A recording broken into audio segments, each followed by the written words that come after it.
Hi, everyone, and thanks for joining us today to reconnect with Tony Khan in anticipation of the upcoming Forbidden Door pay-per-view event this Sunday at Scotiabank Arena in Toronto, historically one of the greatest professional wrestling cities anywhere in the world. So we want to get it to as many of you as we can that are on the line here with Tony over the next hour to discuss the second edition of Forbidden Door. So no two-part questions for Tony on Forbidden Door. Let's make that pledge in respect to your fellow journalists so everyone gets a fair chance. And as Robin mentioned, please make sure that your phone is unmuted. So I'm going to turn it over to Tony right now for some opening thoughts on Forbidden Door, and then we're going to open the lines for your questions. Tony, you with us? Yeah, hey, thank you very much, Jim. Hey, everyone. I'm very excited about Forbidden Door this Sunday on pay-per-view. It was a great event last year. I'm very excited to be back at Forbidden Door this year. It's great to have our first ever pay-per-view event in Toronto. There's so many things about this show I'm excited about and excited to talk to all of you about it. So with that, please fire away. All right. Thanks, Tony. Let's get right to it. So we're going to open with Phil Strum from USA Today, and then following Phil will be Dominic D'Angelo from Ad Free Shows. So Phil, you lead us off. Thank you. Hi, Tony. Thanks for doing this.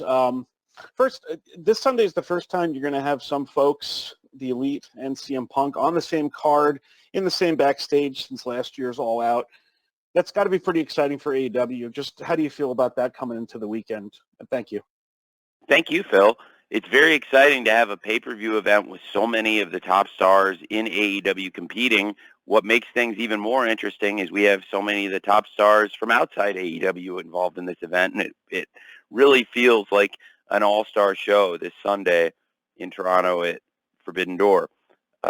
Very excited to have CM Punk back in AEW. The debut episode of Collision was a great success for us, both as a huge live event and as a great television premiere on TNT. I think it bodes really well for Saturday Night Wrestling on TNT.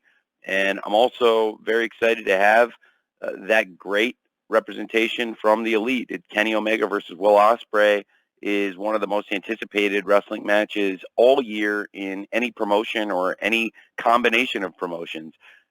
Really excited about that. And also last night we announced a great 10-man tag match with Hangman Page and the Young Bucks teaming up with Eddie Kingston and Tomohiro Ishii versus Jon Moxley, Claudio Castagnoli, Wheeler Yuta, and Shota and Takeshita. And really think that can be a great 10-man tag.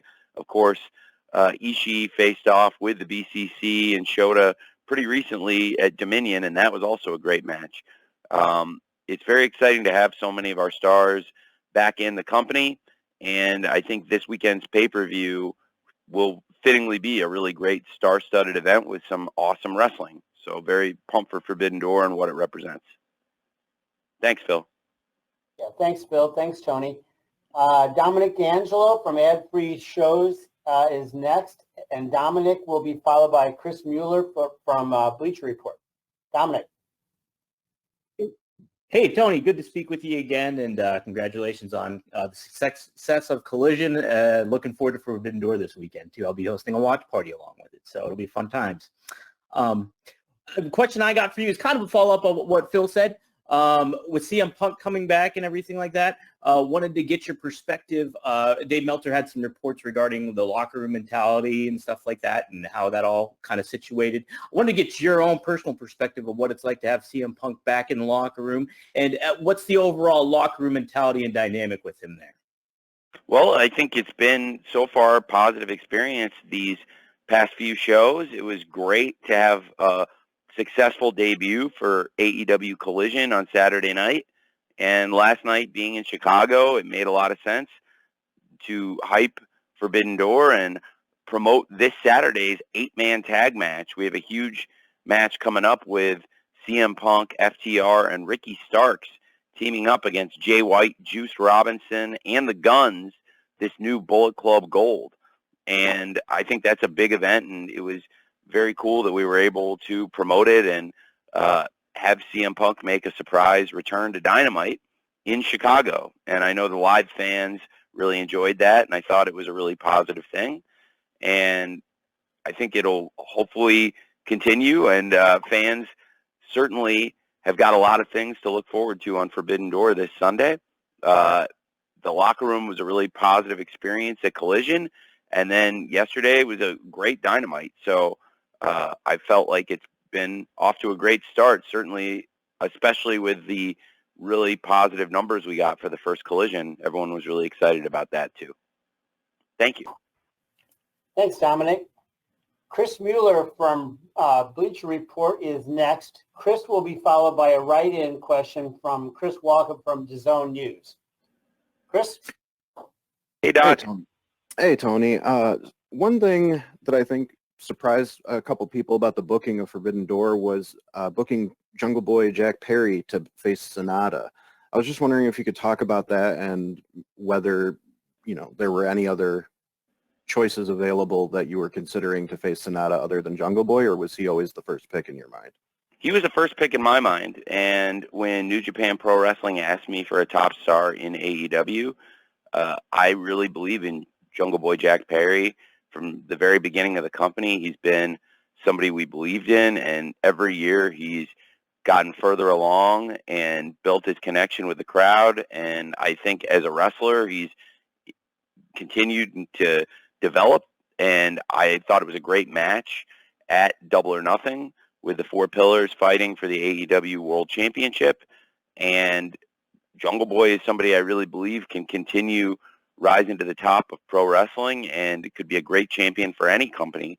So when I was sitting down with New Japan and discussing this event, Jungle Boy was somebody I put forward as one of our top stars who I thought would be a great matchup for Sanada, and if he wins, he would be a great champion for New Japan.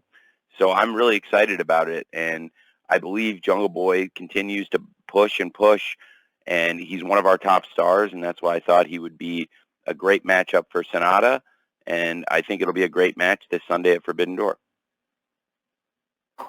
Thanks, Chris. Tony, I've got a write-in here from Chris Walker from DAZN News, and after you answer that, Bill Pritchard from WrestleZone will be next.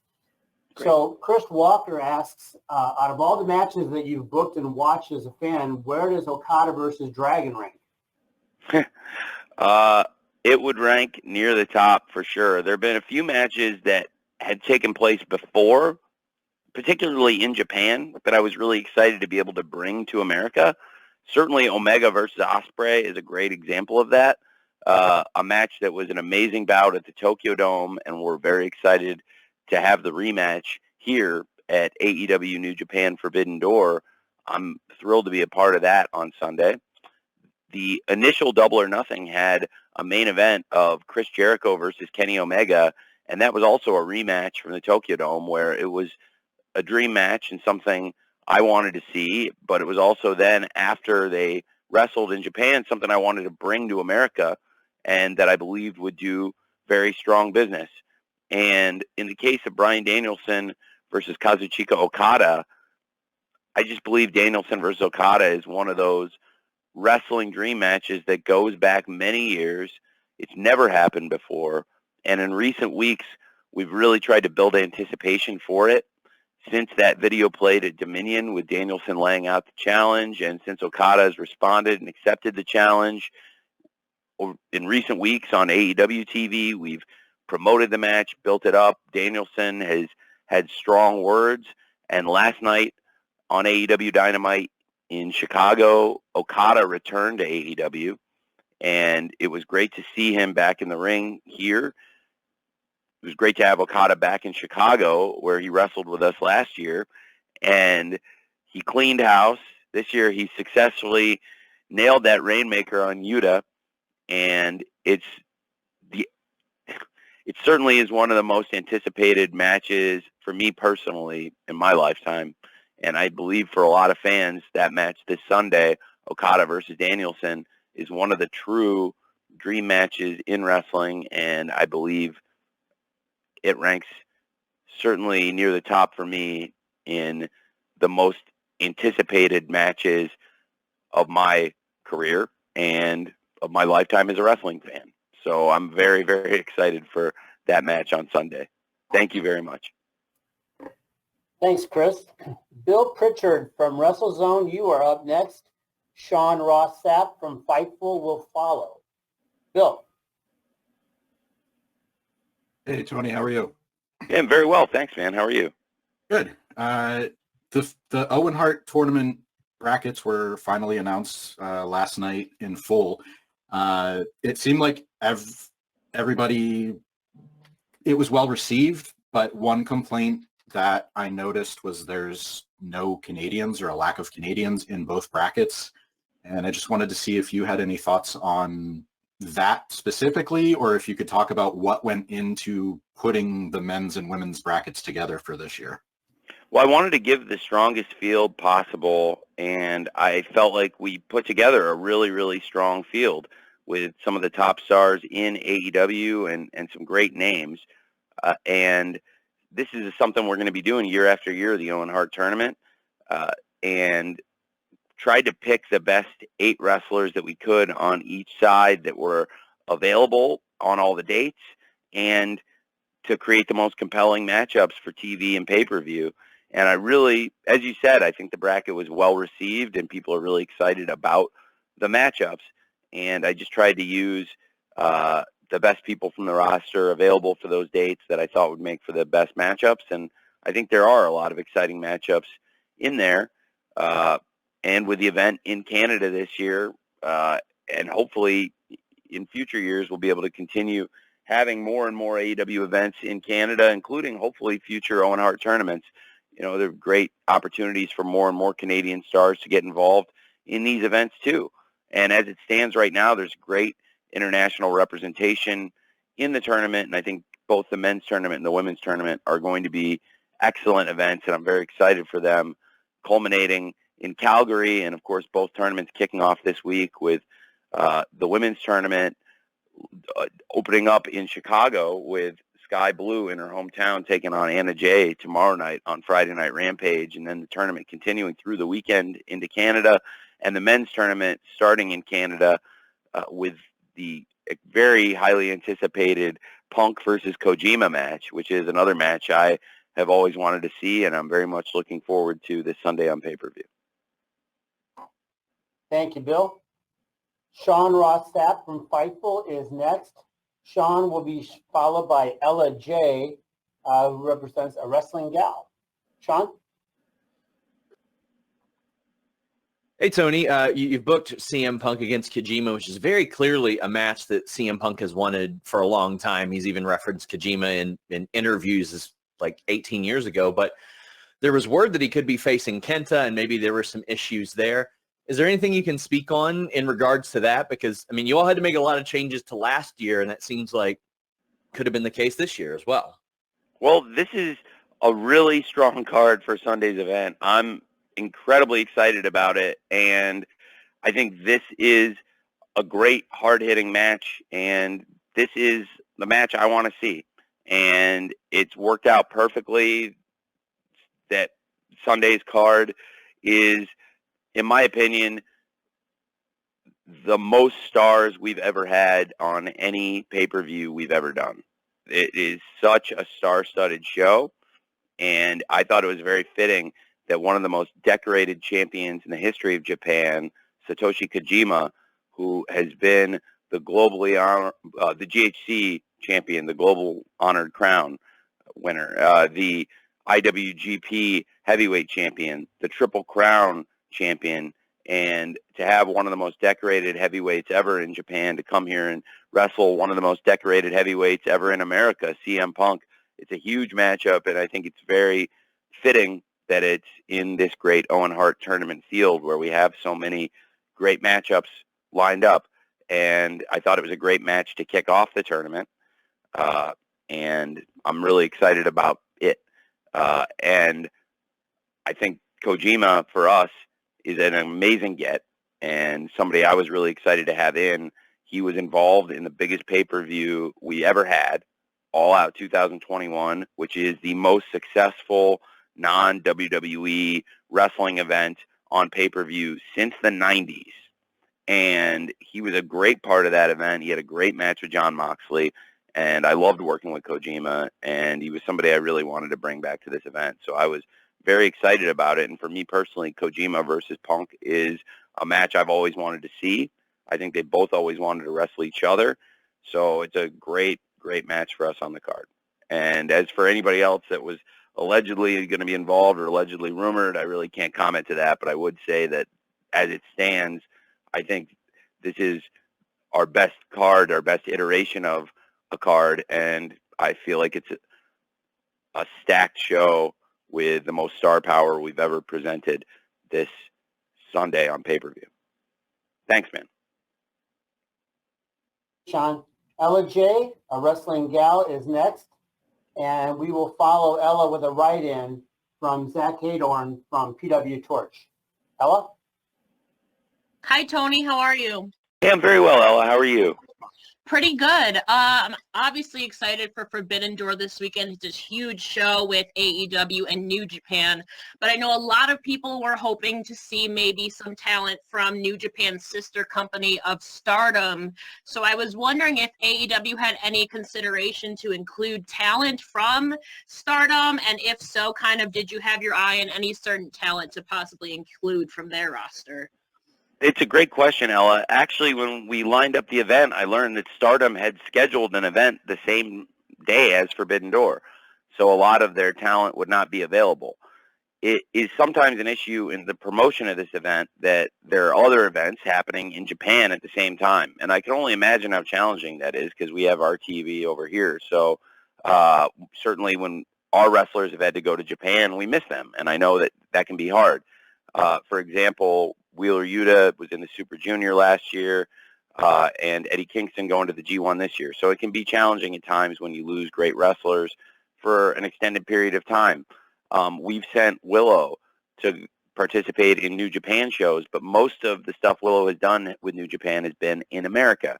So it hasn't been detrimental to her ability to appear on AEW TV, which is great because Willow is a great star for us and a rising star who's been involved in a lot of the shows recently, including being on the winning team in a great match on the debut episode of Collision here in Chicago last Saturday.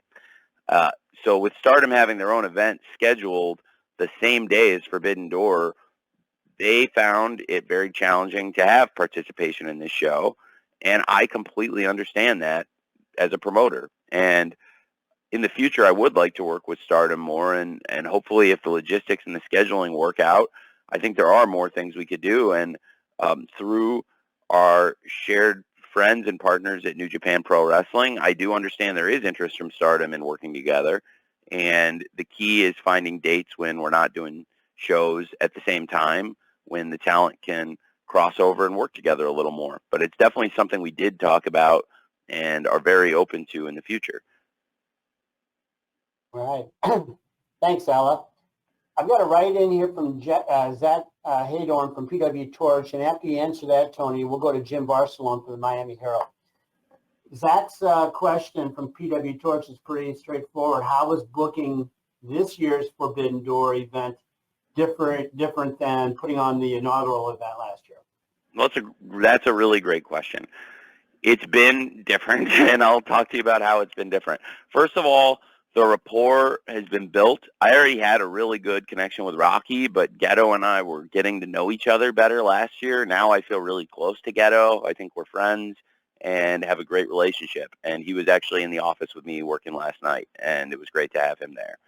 And in addition to having a better connection with Ghetto-san and having built a closer relationship and even more trust than we had going into last year, which I think we'd worked together at a distance, you know, sending people back and forth, talking through Rocky, but really built a personal rapport last year that's gotten stronger. And I really like Ghetto and really respect him.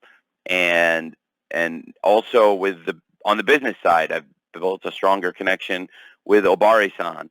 And Mr. Obari's done a great job with the New Japan Pro Wrestling office in the business side, building that, as Ghetto has done an amazing job with the booking and creative. And I love working with both of them. I think they're both tremendous. That's been a great part of it. Also, this year, thankfully, knock wood, I'm looking for some wood close to me right now. I might have to get up and walk around. This will have to do. We are not as injury bitten as we were last year at this time. Last year was the most challenging run of injuries that I've ever been through in any sport. This is my 12th year in the National Football League. I've spent 7 years as the director of football at Fulham Football Club, and now we've been going through AEW over 4 years on pay-per-view and done hundreds of events. Never have I seen anything like what happened last year between Double or Nothing and Forbidden Door in terms of huge stars getting injured, and in all different kinds of ways, not just one thing. The injury bug truly bit us hard, and we were able to persevere. We worked really hard, and on the New Japan side, there were challenges too. Obviously, there were some big names there that didn't make the show. I'm very excited to have Ishii participating in the show this weekend, for example, because last year that was a challenge on his end. And of course, for AEW, Bryan Danielson versus Okada. It's a huge dream match, and it's a huge step for AEW that Bryan Danielson's part of the event this year. Last year, CM Punk broke his foot before the event, and he was supposed to have a big match with Tanahashi, and now we have another incredible match nobody thought they were going to get to see, with Punk versus Kojima in an Owen Hart Foundation tournament quarterfinal. And Kenny Omega is one of the biggest stars in AEW and one of the biggest stars ever in New Japan Pro Wrestling. And Kenny Omega is here and having the rematch with Will Ospreay under these incredible circumstances on AEW New Japan Pro Wrestling Forbidden Door. Last year, so many of these great stars were not available, and we still had what was, in the opinion of so many fans all over the world, the greatest wrestling show in the world all year last year. And this year, we haven't had those same issues with injuries. There have been issues, but it's been great putting the show together, and I feel like it's been less challenging in many ways to get to this point. And we had a show that was so great last year, and people had questions going in if we were going to be able to make it as good as it looked on paper and as good as it originally looked on paper, and we were able to do that despite all those injuries, all those challenges. This year, it feels like the card has come together without that same wave of injuries that affected last year's show. And so I believe we can do an even better show this Sunday at Forbidden Door on pay-per-view. I think the show can be even better than last year's show, which is one of the greatest things I've ever been associated with. Thanks, Zach. Jim Barcelone from the Miami Herald is next. Amy Nemedy from WrestleJoy will follow Jim. Jim, you're up. Thank you, Tony.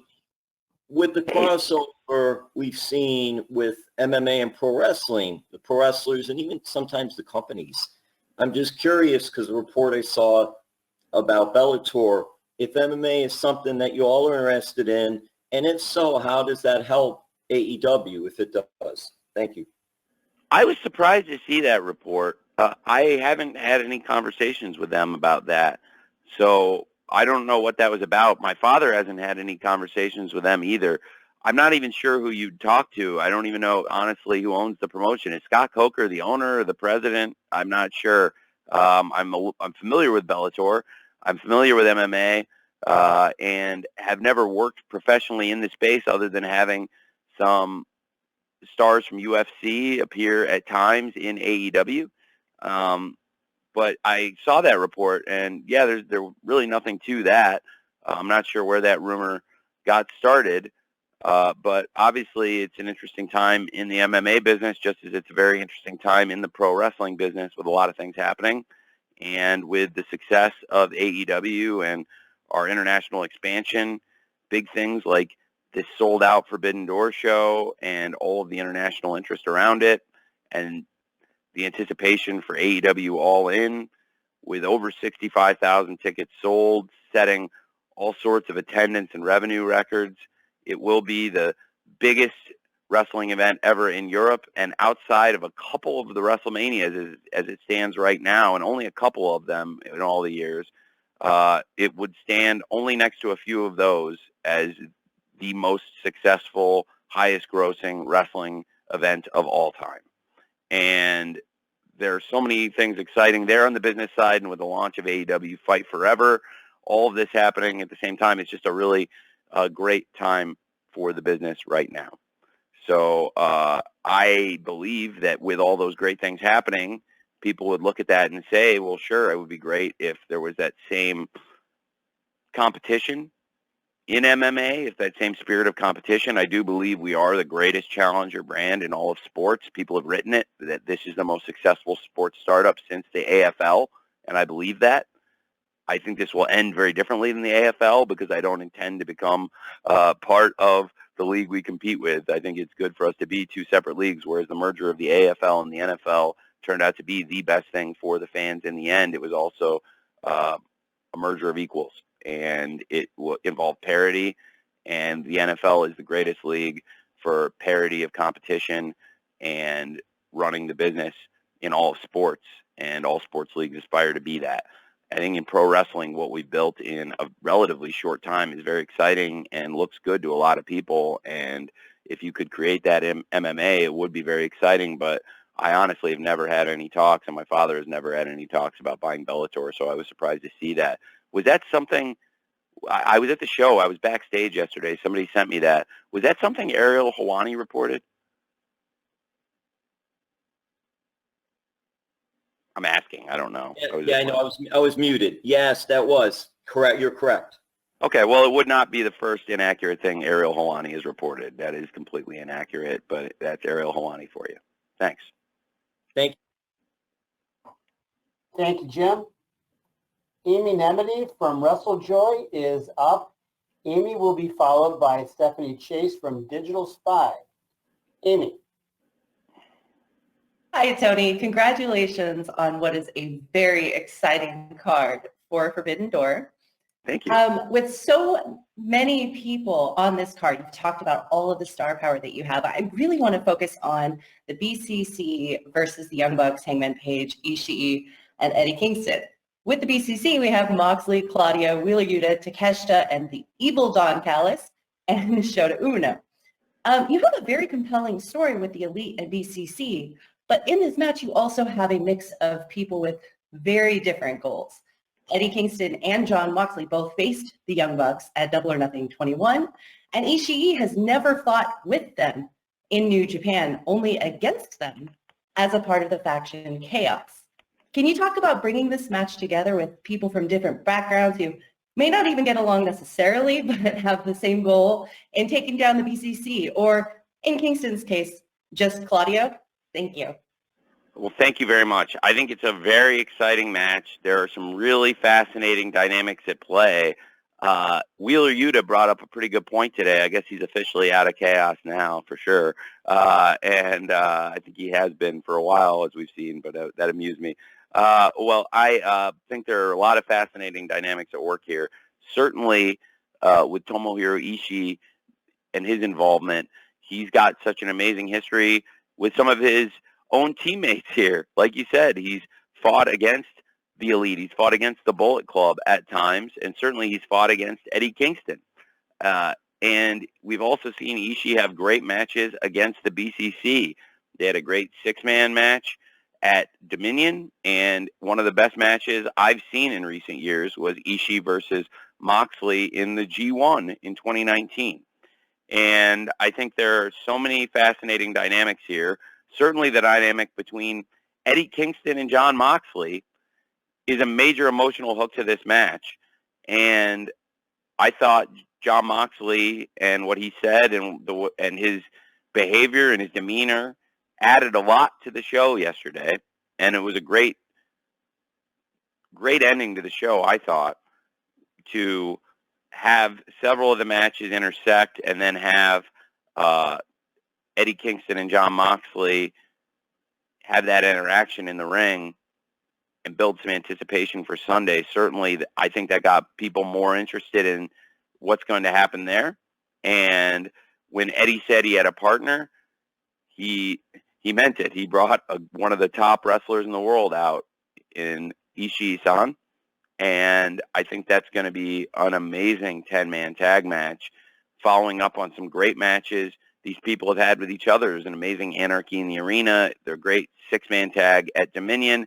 And now something to make it very different to see Jon Moxley and Eddie Kingston, these two longtime best friends, standing on the opposite sides of the ring. Makes it really, really interesting.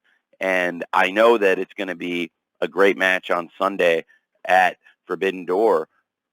And it's something now I personally really want to see too. So I'm very excited about it. And I thought with Ishii coming in, with Mox and Eddie on opposite sides, with Eddie hating Claudio so much, with Yuta's history, with Ishii, being Chaos guys, and with so many other things happening in this match.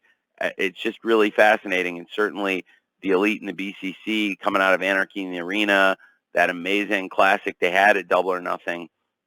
There's a lot of hate, a lot of furor between those factions, those teams. And now I think even more interest in this match with Eddie Kingston and Ishii being involved, as well as Shota stepping in with his mentor, Jon Moxley.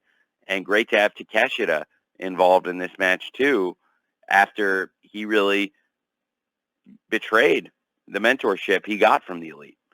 So I think there's a lot of interesting dynamics, and hopefully it'll be a great match on Sunday at Forbidden Door. Thank you. Thank you very much, Amy.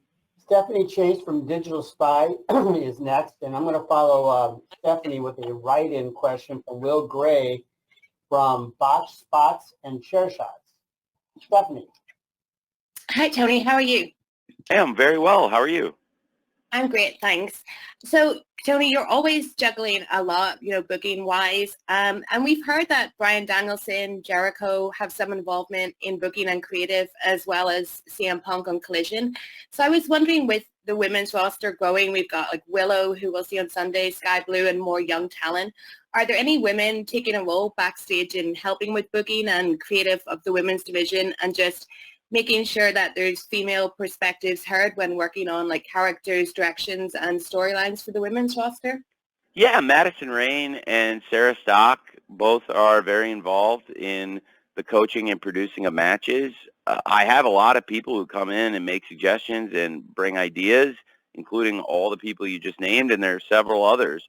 So in addition to some people you named, certainly Sarah Stock and Madison Rain, in addition to some other people like QT Marshall and Pat Buck, Sanjay Dutt, Jerry Lynn, Dean Malenko, and many others that have had involvement. But certainly Sarah has added a lot while she's been with us, and Madison has been here a bit longer, and Madison is tremendous. And she had been out of wrestling with an injury, but she's still backstage with us dealing with a foot injury she had in a match a couple months ago, and excited to get her back in the ring at some point. But she is tremendously useful backstage, and great to get their perspective on the women's division. We have a great team of people, and I love to get the perspective of everybody I can backstage, including wrestlers.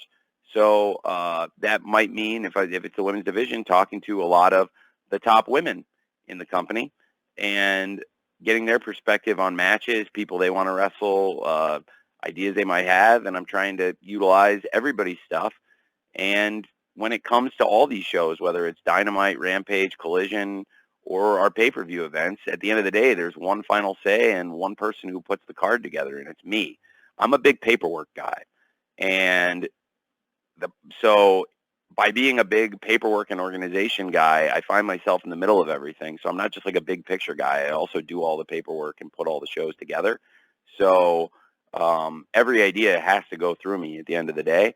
So a lot of the top women in the company, wrestlers, are also very creative people. So I love getting ideas from people like Ruby Soho, Tony Storm, Britt Baker, Jamie Hayter, a number of others. Jade has had great ideas at times, and great to have Chris Statlander back in the company. I love working with the wrestlers personally, hands-on, and then also we have great coaches, men and women, that will talk to them, get their ideas, and we try to organize things, and then I put everything into one format to get us all on the same page, literally. Thanks. Thank you, Stephanie. So, Tony, I've got a write-in question here from Will Gray from Botch Spots and Chair Shots. And after you answer Will, Dave Meltzer from the Wrestling Observer will follow. Will's question is, with successful relationships in the past and the success of Forbidden Door, are there plans to open that door to other companies outside of New Japan Pro Wrestling in the near future? Well, it's a great, so let me make sure can you read that right in one more time, Jim, just to make sure I didn't misunderstand? Sorry. Yeah, no worries. With the successful relationships that you've had in the past and the success of Forbidden Door, are there plans, given all that, to open that door a little bit wider, possibly to other companies outside of New Japan Pro Wrestling in the near future? It's a great question. I think the relationship we have with New Japan is very strong, pun intended, and it's something we're going to continue. We have other strong relationships with other wrestling promotions, but nothing quite like what we do with New Japan Pro Wrestling and the depth of it. And I think there's a lot of common ground we share, and it's become a great relationship. And it wasn't a great relationship to start, and I think that's part of what makes it so cool that it's become so strong. For the wrestling fans, I think it would be great if we get involved and work with more promotions. Something I would love to do is get more involved in Lucha Libre. I don't think it's any secret I love Lucha, and I love bringing in the top luchadors. I had a really funny conversation the other night. Where were we?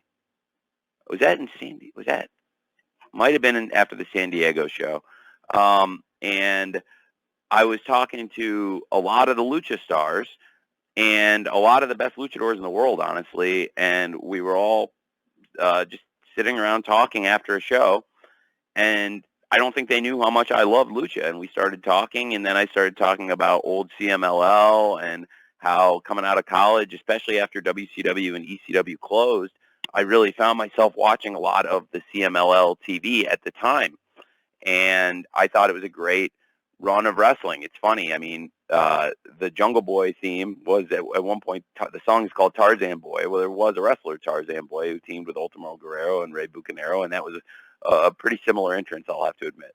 And there are a lot of other things I was inspired by at the time. It's kind of cool. Mystico is back in CMLL now. I thought Mystico was great at the time. And, Shocker and Dr. Wagner, so many great things. I was a really, really big fan, though, of Rey Bucanero and Ultimo Guerrero in particular. And I love talking to the luchadors about the current lucha and the old lucha. I think we have some of the best luchadors in the world in AEW now, but more of the luchadors in AEW now are from AAA. And I really like Conan. And we don't always agree on everything wrestling-wise, but as a person, Carlos is a really good guy, and I like him.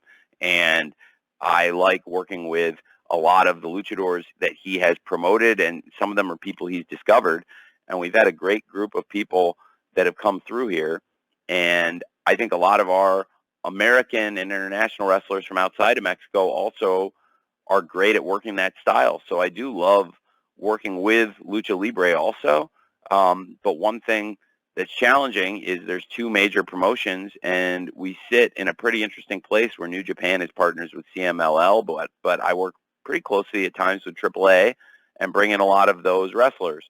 And that at times can present challenges in promoting events. But if there was a way to get all of the top lucha stars on the same page, and if we could have more involvement there, I would love that. But also, I don't want to get in the middle of other people's promotional battles, because I know that can be challenging. And to be fair, other people have gotten in the middle of mine at times. So I do love lucha, so I think that would be something interesting there. Of course, I do think, in addition to working with New Japan, there have been conversations about if we could do things with Stardom, which I think would be really exciting. And we have a great women's roster in AEW and a great women's roster that I control in Ring of Honor as the booker there too. So I would really love to have more involvement with Stardom, more involvement with Lucha promotions. I think there are no partnerships in wrestling as strong as the partnership between AEW and New Japan Pro Wrestling, though, and I think that's part of what makes Forbidden Door such a unique event. I think that's part of why this card is going to be so great on Sunday for this Forbidden Door pay-per-view. But I would love to work with other promotions and create other great events too. And I think those are some of the great opportunities out there if we were to ever try to create other strong partnerships, so to speak. Thank you. Thanks, Will. Dave Meltzer from the Wrestling Observer is next. Dave will be followed by Stu Myrick from The Horn, 104.9 in Austin. Dave.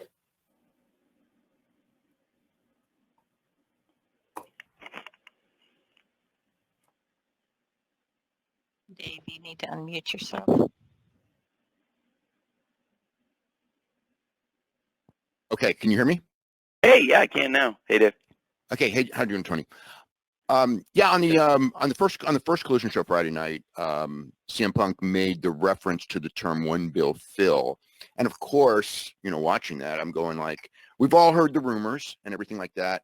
I guess the best way to say, is there smoke to that fire now that it was sort of referenced on television, or would you just kind of say it was a figure of speech?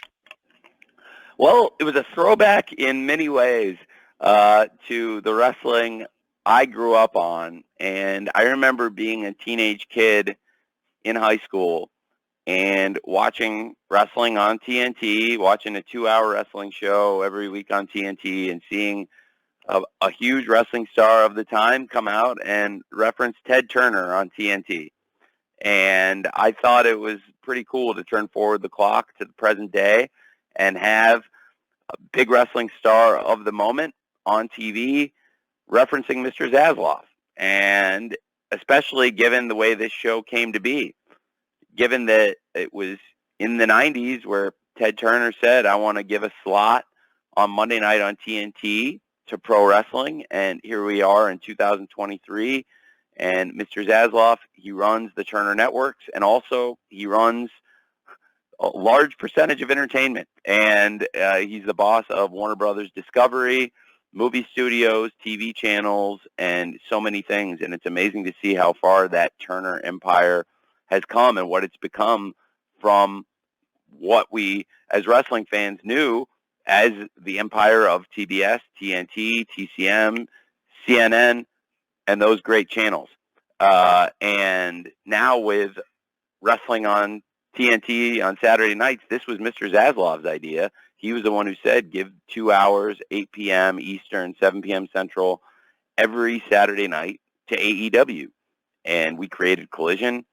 And it was, I thought, very fitting to see Phil give a shout out to Mr. Zasloff. And it's no secret that AEW, we're trying to grow our revenues, chasing that media bag. So I thought that was very cool and a nice nod to the growing business that is AEW, where we're doing now multi-million-dollar live gates, sell out international shows, and got a video game launching, and we've already got 9-figure revenues, and we're growing and growing and pushing to hit that magic number that Phil referenced. So I think it was very cool and a nice nod to what a hot time it is in the wrestling business and how exciting it is for pro wrestling in the media space right now, because it feels like there's a lot of pro wrestling on TV. And for a fan, especially, well, for all fans, I was about to say one specific age group of fans, but I'm not going to do that. Instead, I'll take it across all age groups, because I think it's whether you were there 20-something years ago and had all this wrestling on TV and knew what it was like to have wrestling almost every night on TV and be able to find it whenever you wanted, because it wasn't like that for a long time for a lot of us. And it feels like it is again now, where there's a lot of wrestling on TV, and that's because of the fans, because fans are supporting it and making wrestling good business again for the TV networks. So I thought it was very cool as we premiere a new show to reference that and what's happening in the world of media. And it was a great debut, and that was a big part of it. So I enjoyed it. Thanks, Dave. Thanks, Dave. Stu Myrick from The Horn, 104.9 in Austin is next. Stu will be followed by Steve Fall from 10 Count. Stu. Tony, thank you so much for your time, and looking forward to the event on Sunday. I wanted to ask about the brackets for the Owen Hart Cup tournaments. Very stacked brackets. Of course, I'll be rooting for a competitor that I get to work with quite a bit here in the Austin area in the natural, Dustin Rhodes. One omission, though, in the men's tournament, particularly Adam Cole, who won the tournament last year. I do see Britt Baker in the women's tournament, and of course she won last year, so she gets to defend the cup on her side. But what was the reasoning behind Adam Cole not being in the tournament? Is it because he may be involved in the world title picture with MJF, or just talk about that for a moment? Well, in addition to being involved in the title picture and being a great contender, Adam Cole is in the Blind Eliminator World Tag Team Tournament. So with his participation in the tag team tournament, it would be challenging for him to be in both brackets at the same time. I'm planning to promote all the exciting tournaments coming up. It kicks off this week with the Owen Hart tournament launching on Rampage, bracket breakout with the brackets going forward for the fans to track what's happening in the Owen Hart men's tournament, the Owen Hart women's tournament, and next week as we launch the Blind Eliminator bracket. We know MJF and Adam Cole are going to be a team, and we're going to learn more about the other teams involved in this great tournament, chosen at random in that blind drawing by Tony Schiavone. And I think Adam Cole had an amazing match last week on Dynamite in that 30-minute draw with MJF. And we saw them back in the ring together facing each other last night face-to-face. But now we learned they're going to be partners in this tournament, which is very exciting. They have a lot of differences, but they do have some things in common. Both of them have had a checkered past with Tony Schiavone, for example, as we saw last night. And I'm very excited to see them as a team after seeing them as great opponents in a great match last week. So Adam Cole was a great winner for the Owen Hart Cup Foundation tournament, and I'm very excited to have him participating now in this tag team tournament. So he will be very involved in TV, just in a different tournament this year than last year. Thanks, Stu. Thank you, Stu. Steve Fall from 10 Count. You are next. Steve will be followed by David Bixenspan from Babyface versus Heel. Steve. Hey, Tony, very excited about the show this weekend. I'll be there live enjoying the event. But Darby Allin and Sting need a tag team partner. And, of course, once a to-be-determined announcement is there, everyone online starts throwing out names. I've asked you before about this, but I'll ask again. Have you spoken to Goldberg about coming into AEW, being involved, maybe not even Forbidden Door, just being involved with AEW? I have had nice conversations with Bill about being involved with AEW at times. It's a good thought. I don't know if it would be the perfect fit for who Sting and Darby are going to bring to Collision this weekend, but I also want to leave all the doors open for them and their partner for Forbidden Door. But I think it would ideally be somebody that would step in and be a good fit for the Forbidden Door show. I think Bill Goldberg is a legend in pro wrestling. He's one of the biggest names in the sport, and certainly I've had nice conversations with him at times. And as for who Sting and Darby bring in this weekend, there certainly have been a lot of guesses. I think a lot of them have been more in line with New Japan Pro Wrestling's biggest names. But Bill Goldberg has gone over and competed in Japan too, so it's a fair question. And you have asked me that before, as you noted. But at this time, my answer would be the same as it was last time. Yeah, I've had nice talks with Bill at times about doing things with AEW, and that's probably all I could say. Thank you, Steve. David Bixenspan from Babyface versus Heel is next. And David will be followed by Michael Shalik from SE Scoops. David. Hey, Tony. Thanks for your time.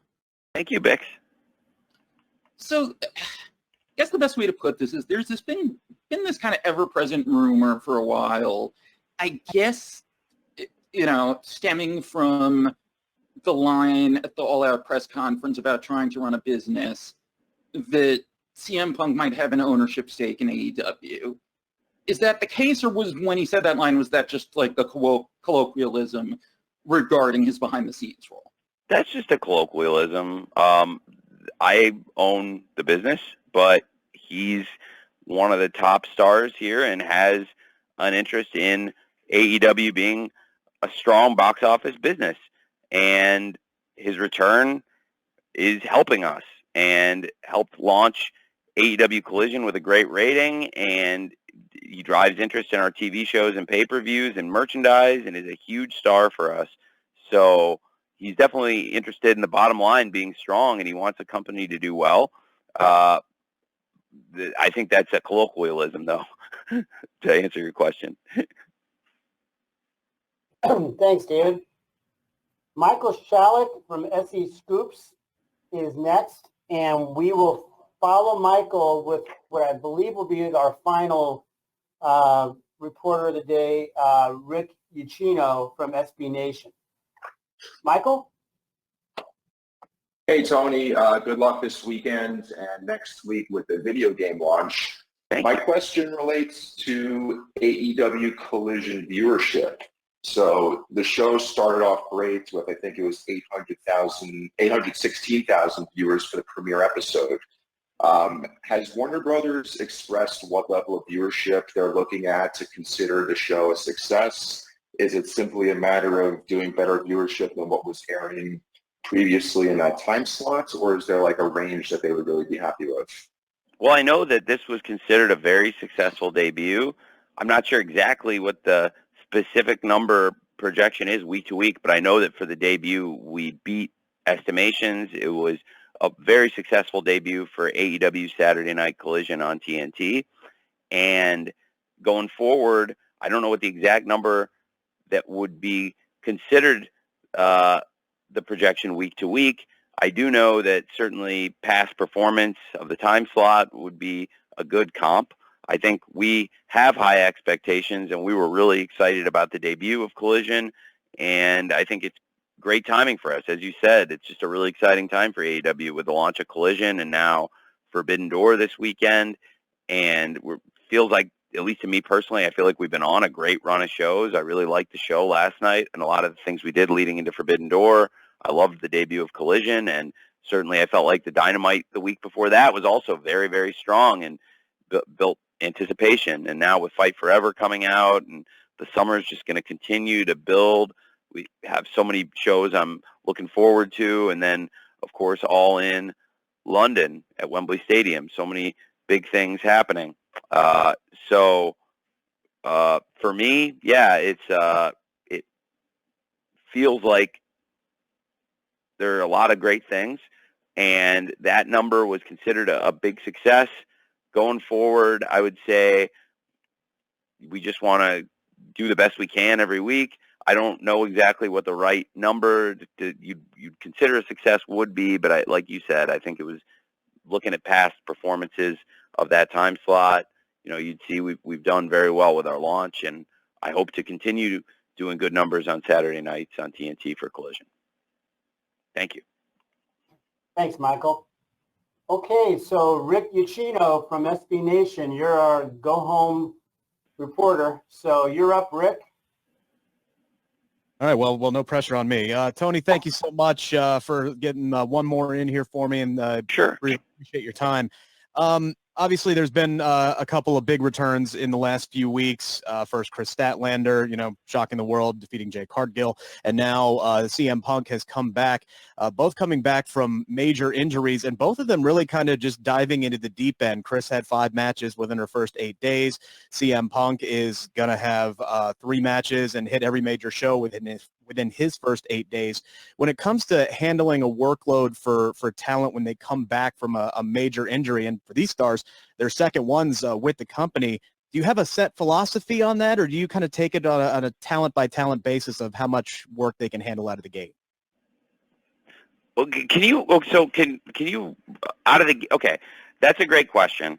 I think I got the gist of what you were asking there. So it's a very good question.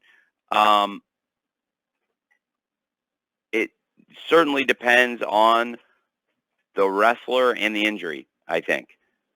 As to the amount of work you want to have them doing coming off a major injury and how quickly you rush them into multiple matches. I thought for both CM Punk and Chris Statlander, they're both great stars in AEW, and both of them had very different injuries, but they were both very serious injuries that kept them out for a long time. And in both cases, when they're available, we really want to get them in there and feature them. So Chris Statlander's been a major part of the TV and also out on the house shows defending her championship. And CM Punk now has hit the ground running and is a major part of the wrestling again here in AEW. And he had a great return match last week in the trios match. 1 week later, he's coming back. And as you said, he's got 2 matches this weekend in Toronto. And that's great for us. I think when we have a wrestler coming back from an injury and they want to work their way back in, I'm not going to ask them to do anything crazy and wrestle, 3 one-hour draws in the same day, every day, week in, week out. But I do think it's good for people to come back and get their,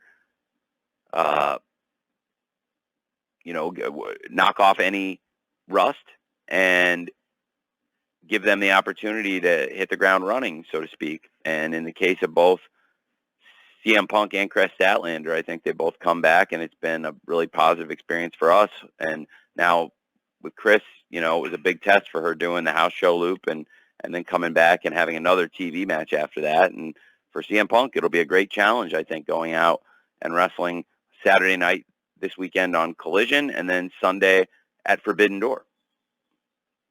Thank you.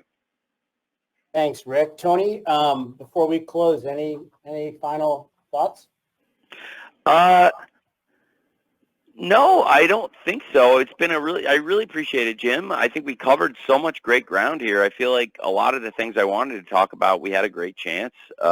It feels like there's a lot of anticipation for this weekend. I'm very excited for it myself. I think it's going to be a great Rampage with some of the great stars from New Japan Pro Wrestling and kicking off the Owen Hart Cup Foundation tournament.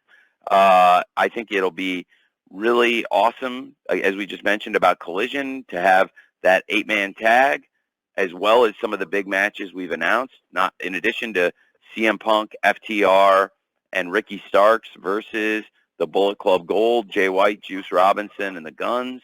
We also have Hiroshi Tanahashi returning to AEW to take on Swerve Strickland. And I know Swerve wants to get in the ring with Tanahashi, wants to prove he's the one who should be earning that world championship opportunity. And Swerve's one of our top stars. Tanahashi's one of New Japan's top stars. I think that's a great matchup for free on TV on Saturday night on TNT. And there's a lot of other great stuff on that card with Andrade El Idolo versus Brody King. And so much to look forward to on the event.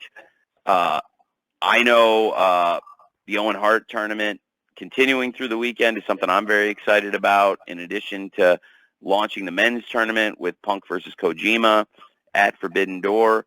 Very excited to have Sky Blue wrestling Anna Jay in her hometown tomorrow here in Chicago on Rampage, and then also to have on Collision Willow Nightingale versus Nyla Rose. And it's a big weekend for Willow Nightingale because she's wrestling Toni Storm for the AEW World Championship. And, of course, Willow herself being the New Japan Strong Women's Champion. It's a great AEW versus New Japan card at Forbidden Door, and that's a big part of it. And then Willow versus Nyla in the Owen on Saturday night. That's a really big deal. And then for the tournament to continue with Athena versus Billy Starks at the 0 hour, it's going to be awesome weekend of wrestling in the Owen Hart Foundation tournament, and I think an awesome weekend of wrestling across Rampage, Collision, and Forbidden Door.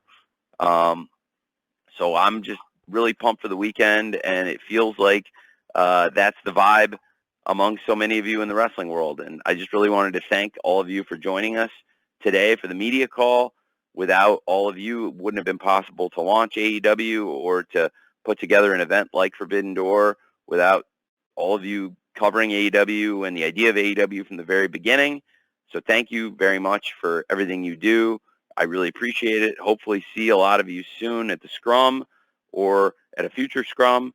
And if you didn't get your question answered today, I'm sorry, and hopefully I'll see you at a Scrum or get a chance to talk to you there, because I really do try when people come in live for the pay-per-views and travel. I want to answer every question we can there, and I would love to have answered every question today. Hopefully we got most of your questions answered, and thank you again, and see you all at Forbidden Door. All right, Tony, thanks a million. And just to echo what Tony said, on behalf of everybody at AEW, thanks for joining the call, and we all truly appreciate your investment and commitment to the wrestling industry. So, per our tradition, we're going to be distributing an audio recording to all attendees shortly. Be looking for that. We hope to see you this weekend in Toronto. And in the meantime, on behalf of everyone at AEW, we wish you the best of everything this summer and always. See you in Toronto.